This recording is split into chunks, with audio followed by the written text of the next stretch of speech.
नमस्कार, आपल्या सर्वांचं सहर्ष स्वागत। आपल्यासोबत आहेत बजरंग चव्हाण काका, उपाध्यक्ष आहेत राष्ट्रीय मिल मजदूर संघाचे। आपण त्यांच्याशी संवाद साधतो।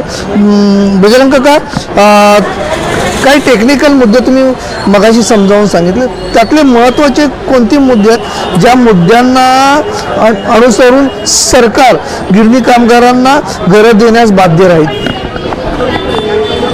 यावेळी गृहनिर्माण सेक्रेटरी यांच्याकडे आमची मीटिंग झाली। जो कायदा केला होता त्या कायद्यामधला पहिला शब्द होता मुंबईमध्ये जमीन नसल्या कारणानं। हा शब्द घातक शब्द होता, कारण आजची तुम्हाला मी सांगतो 2 महिन्यापूर्वीची उलाढाल। 2 महिन्यापूर्वी सेंचुरी मिलची जागा महापालिकेला मिळालेली आहे सुप्रीम कोर्टाच्या निर्णयातून, आणि महापालिकाने ती जागा घेतलेली आहे। ती जवळजवळ 12 एकर जमीन सेंचुरी मिलची गिरणी कामगारांच्या घराकरता मिळणार आहे। म्हणजे मुंबईमध्ये जमीन नाही हे महापालिका कसं बोलते?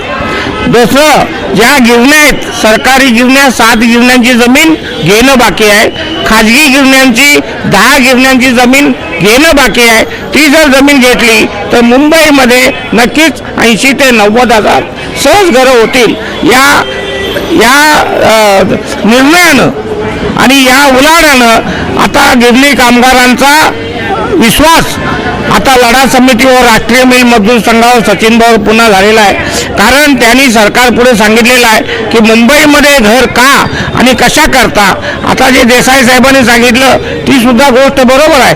तर मुंबईमध्ये घराची किंमत आणि शेलू वांगणीच्या घराची किंमत जमीन आसमानचा फरक आहे, आणि मुंबईमध्ये आम्ही 4-4, 5-5 पिढ्या काम केलेलो आहोत, म्हणून आमचा हक्क मुंबईवरचा आहे आणि घर मिळालं पाहिजे।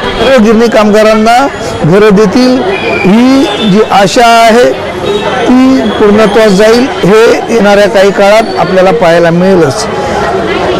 वरळी सेंचुरी मिल येथून कॅमेरामन प्रथमेश म्हात्रे सहित रिपोर्टर दिनेश मराठे, मुंबई। धन्यवाद।